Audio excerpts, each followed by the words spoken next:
Students, abstract algebra के इस fifth lecture में हम सबसे पहले देखते हैं एक डेफिनेशन से कॉन्जुगेसी रिलेशन, संयुग्मीय संबंध। कोई दो एलिमेंट है एक्स एंड वाई, वो आपस में संयुग्मी, आपस में कॉन्जुगेट कहलाते हैं यदि इन दोनों को हम इस तरह से लिख सकें x equal to c y c inverse, और जहां सी जो है वो कोई एक फिक्स्ड एलिमेंट है। तो अगर हम ऐसा लिख सकें x equal to c y c inverse, तो कहेंगे कि x जो है y में क्या है, x और y आपस में संयुग्मी है, आपस में कॉन्जुगेट है, और इसे इस सिंबल से डिनोट करते हैं। तो यदि हम a कॉन्जुगेट b ऐसा लिखते हैं, a संयुग्मी b, तो इसका मतलब होगा b equal to c a c inverse या a equal to c b c inverse. यदि x कॉन्जुगेट y है तो y equal to c x c inverse या x equal to c y c inverse. तो इस तरह से ये कॉन्जुगेसी रिलेशन कहलाते हैं। अब देखते हैं संयुग्मी वर्ग, कॉन्जुगेट क्लास। कोई एलिमेंट है ए किसी ग्रुप, किसी कैपिटल जी में, वो उसके संयुग्मी वर्ग को, उसके कॉन्जुगेट क्लास को इस तरह से डिफाइन करते हैं, conjugate class a equal to collection of those element x such that, जहां पर ए जो है वो कॉन्जुगेट है एक्स के। मतलब ये है कि ए के कॉन्जुगेट में ऐसे एलिमेंट आएंगे, कलेक्शन ऑफ एक्स उन एलिमेंट का कलेक्शन होगा जो ए के साथ संयुग्मी होगा। दैट मींस ए के साथ संयुग्मी, ए के साथ कॉन्जुगेट वाले जितने भी एलिमेंट होंगे उनके ही कलेक्शन को हम कॉन्जुगेट क्लास ए में रखेंगे। जैसे कॉन्जुगेट क्लास बी है तो इसमें उस एलिमेंट के कलेक्शन होंगे, कलेक्शन ऑफ एक्स, जो बी के साथ कॉन्जुगेट होंगे। जो जैसे कि conjugate A, that means collection of x such that, जहां पर ए कॉन्जुगेट है किसके साथ, एक्स के साथ। अब ये तो वैसा ही हमने लिख दिया सच दैट। अब ए कॉन्जुगेट एक्स, अभी पिछले स्लाइड में हमने देखा जब भी कोई दो एलिमेंट कॉन्जुगेट होते हैं तो हम क्या लिख सकते हैं, x equal to y inverse a y, y belong करता है जी में। अब देखिए x इक्वल टू हमने लिखा y इनवर्स ए वाई, तो इस x की जगह पर हम क्या लिख देंगे, y इनवर्स ए वाई, जहां y बिलोंग करता है जी में। मतलब कॉन्जुगेट क्लास a को ऐसे भी डिफाइन कर सकते हैं कि कॉन्जुगेट क्लास a में इस टाइप के एलिमेंट होंगे, y इनवर्स ए वाई का कलेक्शन, जहां y बिलोंग करता है जी में। Equation number 2। अब कॉन्जुगेट क्लास ए को हम ऐसे भी नोट करते हैं, C of A, conjugate class of A, इसमें जो नंबर ऑफ एलिमेंट्स होंगे, अवयवों की संख्या, उसे डिनोट करेंगे ऑर्डर ऑफ सी ऑफ ए। इसको हम लिखेंगे स्मॉल सी ए से। स्मॉल सी ए मतलब ऑर्डर ऑफ सी ऑफ ए। एक और डेफिनेशन है सेल्फ कॉन्जुगेट एलिमेंट, स्व संयुग्मी अवयव। यदि a equal to c a c inverse अगर हम लिख दें, मतलब a जो है कॉन्जुगेट हो जाए खुद के साथ, स्वयं के साथ, सेल्फ, तो इसे हम कहते हैं सेल्फ कॉन्जुगेट, जहां सी बिलोंग करता है जी में। और C of A, conjugate class of A में एक ही एलिमेंट हो, वो कौन हो, खुद ए हो, तब हम क्या कहेंगे, ए को क्या कहेंगे, स्व संयुग्मी अवयव, सेल्फ कॉन्जुगेट एलिमेंट कहेंगे। अब एक डेफिनेशन देखते हैं, बहुत इंपॉर्टेंट डेफिनेशन है, समूह का केंद्र, सेंटर ऑफ अ ग्रुप।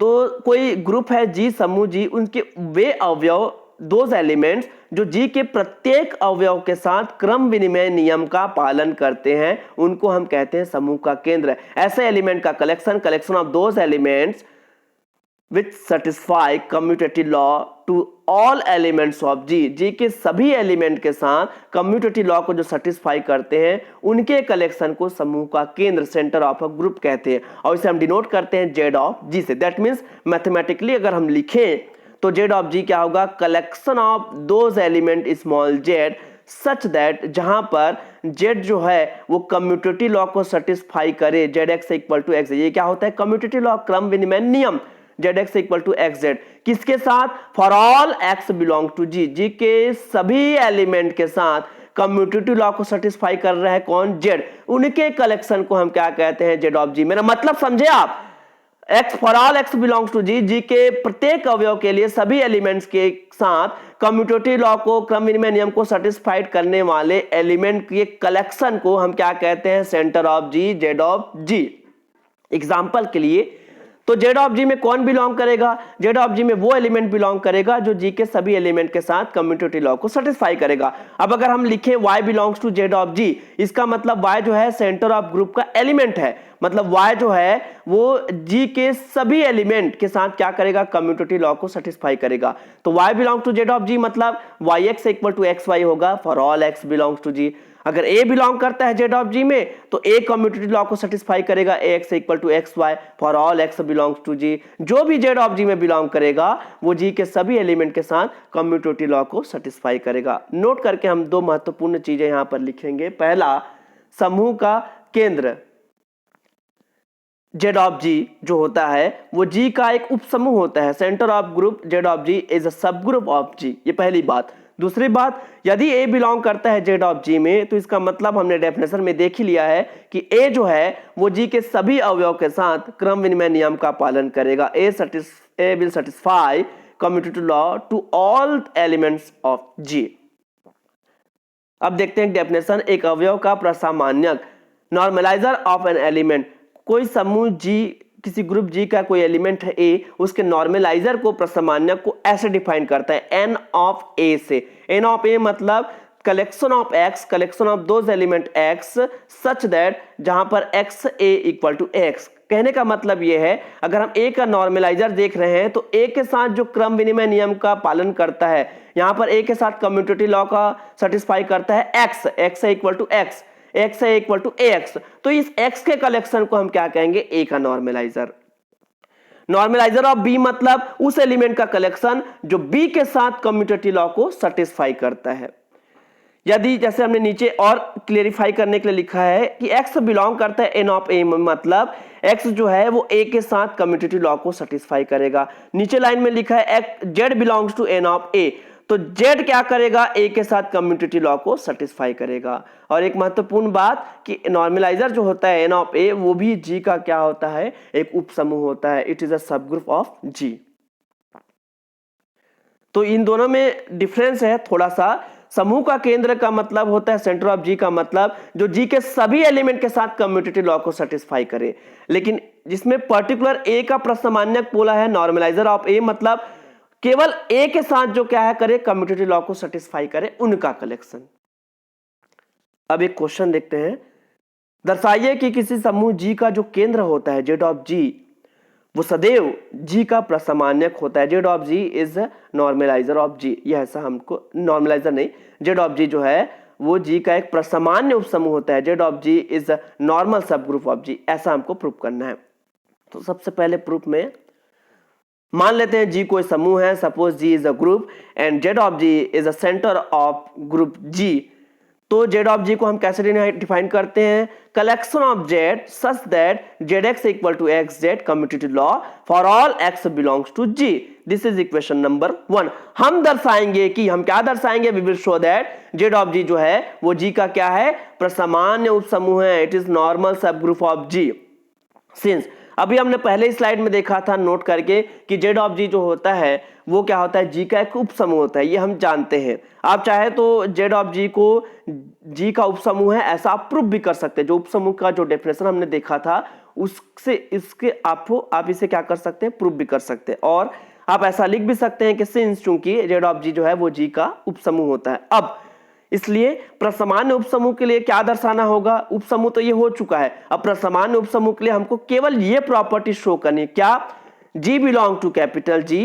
क्योंकि जेड ऑफ जी को शो करना है इसलिए G belong to capital G, Z belongs to Z of G. और क्या दर्शाएंगे हम, G Z G inverse, G Z G inverse, इसको कहां बिलोंग कराएंगे हम, जेड ऑफ जी में। तब जेड ऑफ जी क्या हो जाएगा, नॉर्मल सब ग्रुप हो जाएगा किसका, जी का। तो मान लेते हैं जी बिलोंग करता है कैपिटल जी में, जेड बिलोंग करता है जेड ऑफ जी में। तब इससे क्या हो जाएगा, अभी हमने देखा था जेड ऑफ जी का सेंटर ऑफ ग्रुप का डेफिनेशन क्या कहता है कि अगर जेड बिलोंग करता है जेड ऑफ जी में तो जेड जो है कम्यूटेटिव लॉ को सेटिस्फाई करेगा जी के सभी एलिमेंट के साथ। अभी जी का एलिमेंट कौन है, कैपिटल जी, तो जेड किसके साथ करेगा, जी के साथ कम्यूटेटिव लॉ को सेटिस्फाई करेगा। तो Z G Z equal to Z G. अब दोनों राइट हैंड साइड से हमने क्या कर दिया, जी इनवर्स का मल्टीप्लाई कर दिया। तो इससे क्या होगा, राइट हैंड साइड में जब मल्टीप्लाई करेंगे तो ये जो जी और जी इनवर्स है ये क्या हो जाएगा, चूंकि जी जो है कैपिटल जी ग्रुप का एलिमेंट है तो ग्रुप के जो इनवर्स प्रॉपर्टी है जी इंटू जी इनवर्स, उसके जगह हम क्या लिख सकते हैं, ई आइडेंटिटी लिख सकते हैं। तो यह ऐसा हमने लिख दिया।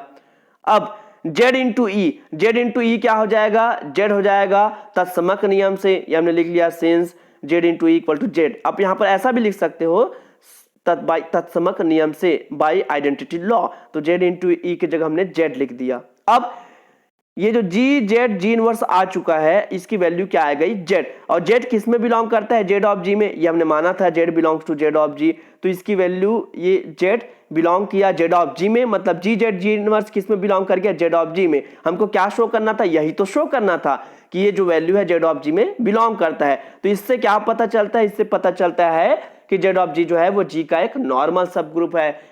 ये जो है प्रसामान्य उपसमूह है कैपिटल जी का, यही हमको शो करना था। एक थ्योरम देखते हैं, it is the most important theorem.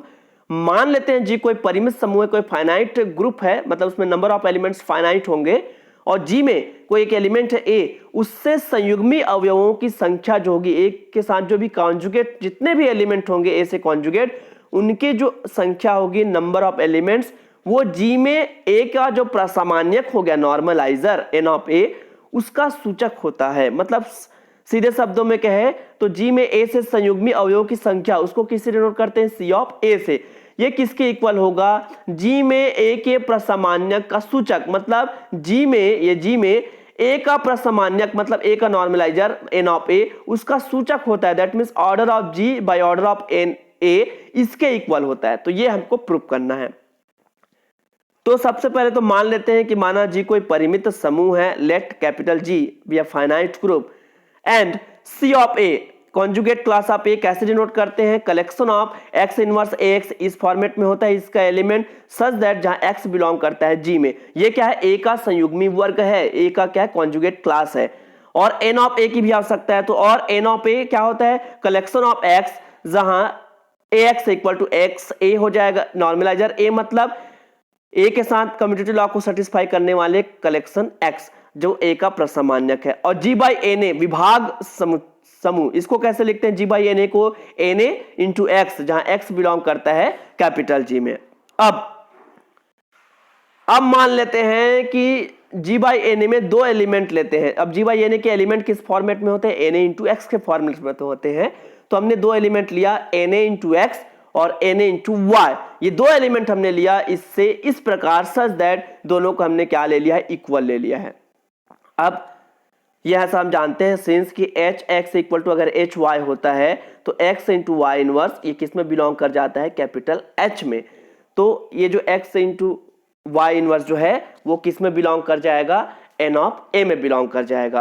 अब क्या करेंगे, एक्स वाई इनवर्स बिलोंग किया एन ऑफ ए, मतलब ए के नॉर्मलाइजर में। और नॉर्मलाइजर का डेफिनेशन हमने क्या देखा था, नॉर्मलाइजर का डेफिनेशन हमने देखा था कि एक्स वाई इनवर्स अगर ए एन ऑफ ए में बिलोंग करेगा तो ए के साथ कम्यूटेटिव लॉ को सेटिस्फाई करेगा। तो इसका मतलब क्या हो जाएगा, ए के साथ कम्यूटेटिव लॉ को सेटिस्फाई कर रहा है, मतलब x y inverse into a equal to a x y inverse लिख देंगे। अब क्या करेंगे, ये जो y इनवर्स को हटाना है तो हमने y से मल्टीप्लाई कर दिया दोनों साइड, राइट हैंड साइड से। तो y इनवर्स इंटू वाई की जगह क्या हो जाएगा, आइडेंटिटी e इनवर्स प्रॉपर्टी से। x इंटू ई की जगह क्या लिख सकते हैं, x लिख सकते हैं आइडेंटिटी प्रॉपर्टी से। अब इधर x को हटाने के लिए हमने क्या कर दिया, x इनवर्स से मल्टीप्लाई कर दिया लेफ्ट साइड से, इधर भी x इनवर्स इधर भी x इनवर्स।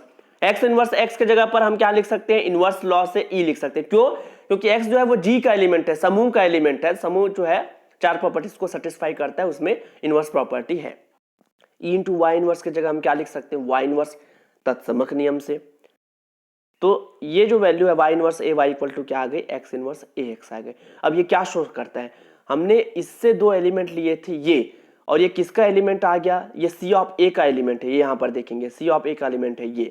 हमने जी बाई एन ए से दो एलिमेंट लिए, दोनों को सेम माना, और सी ऑफ ए के एलिमेंट आ गया जो कि सेम आ गया। इससे ये दर्शाता है कि जी बाई एन ए और सी ऑफ ए इनके अवयवों के बीच एकाएकी संगतता है, 1-to-1 करस्पॉन्डेंस है। मतलब हमने जी बाई एन ए से दो एलिमेंट इक्वल माना था। इक्वल का मतलब ये हो गया कि दोनों अलग अलग एलिमेंट ना होकर एक ही एलिमेंट हो गए। तो जी बाई एन ए से हमने एक एलिमेंट लिया, तो ये जो सी ऑफ ए से हमको एक एलिमेंट मिला। वैसे ही जी बाई एन ए से फिर कोई दूसरा एलिमेंट लेंगे, फिर यहां से कोई दूसरा एलिमेंट मिलेगा, फिर ऐसे तीसरा लेंगे, यहां तीसरा लेंगे। यहां अगर 10 एलिमेंट है तो 10 एलिमेंट के लिए सी ऑफ ए से 10 एलिमेंट मिलेंगे, मतलब वहां भी 10 एलिमेंट, यहां भी 10 एलिमेंट। इसका मतलब दोनों का जो ऑर्डर होगा, नंबर ऑफ एलिमेंट्स, वो दोनों सेम होंगे। तो C A equal to order of ji by order of N A, ये हो गया प्रूफ। अब एक डेफिनेशन देखते हैं समूह जी का वर्ग समीकरण, क्लास इक्वेशन ऑफ जी। इसमें इसका डेफिनेशन क्या होगा, मान लेते हैं कैपिटल जी जो है कोई समूह है, कोई ग्रुप है, और ए जो है उस कैपिटल जी का एलिमेंट है। तब जो समूह का जी का वर्ग समीकरण होता है वो ऐसे लिखा जाता है, order of g equal to order of z g plus summation a not belong करता है जेड ऑफ जी, उस केस के लिए order of ji by order of N a, जहां जेड ऑफ जी क्या है, समूह जी का केंद्र है, centre of group G, N A क्या है, ए का प्रसामान्यक, नॉर्मलाइजर ऑफ ए। इसको कहते हैं जी का वर्ग समीकरण। नोट करके हम कुछ महत्वपूर्ण बातें देखते हैं। पहला, अगर जी फाइनाइट ग्रुप है, परिमित समूह है, तो ऑर्डर ऑफ जी को हम इस तरह लिखेंगे summation order of ji by order of N a, जो लिखेंगे समेसन, अब इसके जगह क्या लिखते हैं सी ए, तो ऑर्डर ऑफ जी जो है वो समेसन हो जाएगा सी ए के, जब जी फाइनाइट ग्रुप है। सेकंड इंपॉर्टेंट थिंग है, यदि ए बिलोंग करता है जेड ऑफ जी में, तो by implies order of N A और ऑर्डर ऑफ जी ये दोनों साक्षात इक्वल हो जाएंगे। अब एक क्वेश्चन देखते हैं, महत्वपूर्ण क्वेश्चन, समूह जी का वर्ग समीकरण लिखकर सिद्ध कीजिए, ऐसा आपको पूछा गया है। तो समूह जी का वर्ग समीकरण ये होता है, दिस इज इक्वेशन नंबर 1। अब इसको प्रूफ करना है, तो मान लेते हैं जी कोई समूह है और सी ऑफ ए क्या है, ए का संयुग्मी वर्ग है, कॉन्जुगेट क्लास है। अब हम क्या जानते हैं, हम ये जानते हैं कि ऑर्डर ऑफ जी जो होता है वो समेसन होता है ऑर्डर ऑफ सी ऑफ ए के।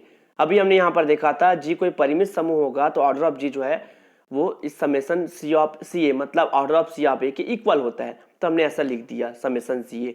अब अभी हमने इसके पहले एक थ्योरम देखा था ये कि सी ए जो होता है order of ji by order of N a के इक्वल होता है, तो हमने क्या कर दिया, यहां पर रीजन दे दिया C A equal to order of ji by order of N A, और इसको हमने लिखा order of ji by order of N A.